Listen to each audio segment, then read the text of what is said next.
റഷ്യയും യുക്രൈനും തമ്മിലുള്ള ചർച്ചകൾ സ്തംഭിച്ചതോടെ ട്രംപിന്റെ നിരാശ അദ്ദേഹത്തിന്റെ വാക്കുകളിൽ പ്രതിഫലിക്കുന്നുണ്ട്. തന്റെ തിരഞ്ഞെടുപ്പ് പ്രചാരണ വേളയിൽ 24 മണിക്കൂറിനുള്ളിൽ യുദ്ധം അവസാനിപ്പിക്കുമെന്ന് ട്രംപ് വാഗ്ദാനം ചെയ്തിരുന്നു.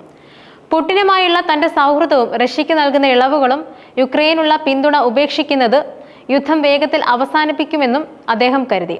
എന്നാൽ ലോകം എത്രത്തോളം സങ്കീർണവും ദുർഘടവുമാണെന്ന് ട്രംപ് മനസ്സിലാക്കുകയാണ്. പുടിൻ ഭ്രാന്തനല്ല, മറിച്ച് കുടില മനസ്സുള്ള കണക്കുകൂട്ടലുകളുള്ള തന്ത്രശാലിയായ ഒരാളാണെന്ന് ട്രംപിന് ഉടൻ തന്നെ അംഗീകരിക്കേണ്ടി വരും. നിലവിൽ റഷ്യ യുദ്ധത്തിൽ വിജയിക്കുകയാണ്.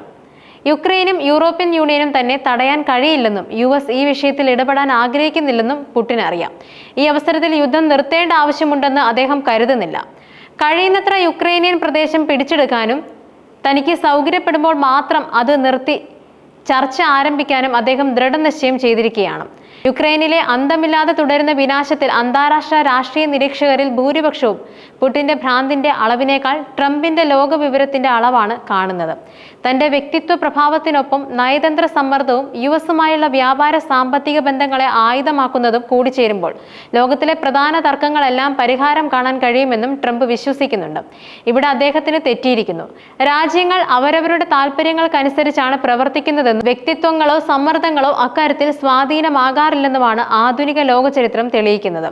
US-നെ പോലുള്ള വലിയൊരു സാമ്പത്തിക ശക്തിയുമായുള്ള വ്യാപാരവും സാമ്പത്തിക ഇടപാടും എല്ലാ രാജ്യങ്ങളെ സംബന്ധിച്ചും പ്രാധാന്യമുള്ളതാണ്. എന്നാൽ യുദ്ധം ചെയ്യുന്നതിൽ നിന്നോ ലഭ്യമായ എല്ലാ മാർഗങ്ങളും ഉപയോഗിച്ച് തങ്ങളുടെ താല്പര്യങ്ങൾ ആക്രമണാത്മകമായി പിന്തുടരുന്നതിൽ നിന്നോ അവരെ തടയാനുള്ള പ്രാപ്തി ഇതിനില്ല. യുക്രൈനിലെ യുദ്ധം പോലെ ഗാസയിലെ യുദ്ധവും ഇസ്രയേൽ ഇഷ്ടാനുസരണം തുടരുകയാണ്.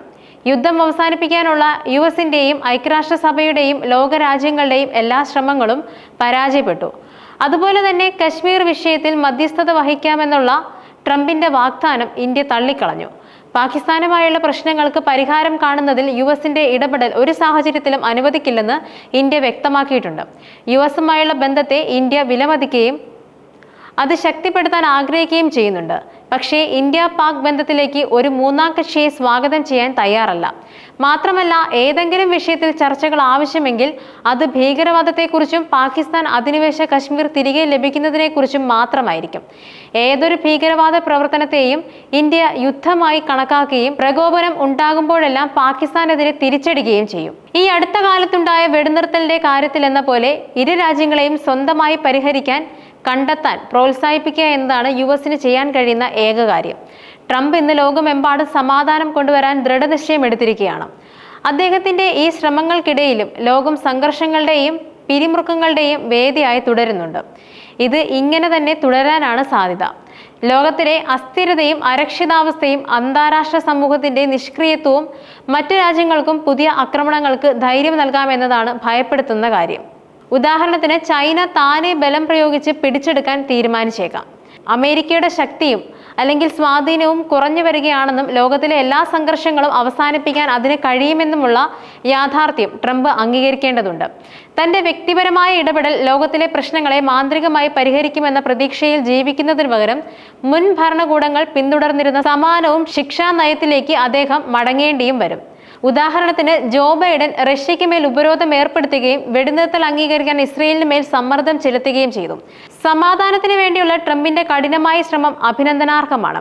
എന്നാൽ അത് ആക്രമണത്തിനും യുദ്ധത്തിനും മുതിരുന്നവരെ പ്രോത്സാഹിപ്പിക്കുകയും പ്രതിഫലം നൽകുകയും ചെയ്യാൻ സാധ്യതയുണ്ട്. ശരിയും തെറ്റും വേർതിരിച്ചറിയാനും അക്രമത്തിന്റെ ഇരകളോടൊപ്പം നിൽക്കാനും അക്രമികളെ പ്രോത്സാഹിപ്പിക്കാതിരിക്കാനും അറിയുന്ന ഒരു രാജ്യമാകണം US. ഇത് റഷ്യ-യുക്രൈൻ സാഹചര്യത്തിലും ഗാസയ്ക്ക് മാത്രമല്ല, ഇന്ത്യയും പാകിസ്ഥാനും തമ്മിലുള്ള ഭിന്നതകൾക്കും ബാധകമാണ്. പാകിസ്ഥാനും ഇന്ത്യയും തുല്യരല്ല. ഇന്ത്യയെ ലക്ഷ്യം വെച്ചുള്ള ഭീകരവാദ പ്രവർത്തനങ്ങൾക്ക് പാകിസ്ഥാൻ നൽകുന്ന പിന്തുണയും പഹൽഗാം പോലുള്ള സംഭവങ്ങളുമാണ് മേഖലയിലെ അക്രമങ്ങൾക്കും അസ്ഥിരതയ്ക്കും പ്രധാന കാരണം. US ഇത് തിരിച്ചറിയുകയും അതിനനുസരിച്ച് പ്രവർത്തിക്കുകയും വേണം. ഇതിൽ പരാജയപ്പെട്ടാൽ സമാധാനം ഉറപ്പാക്കാനുള്ള ട്രംപിന്റെ എല്ലാ ശ്രമങ്ങളും പാഴാകും.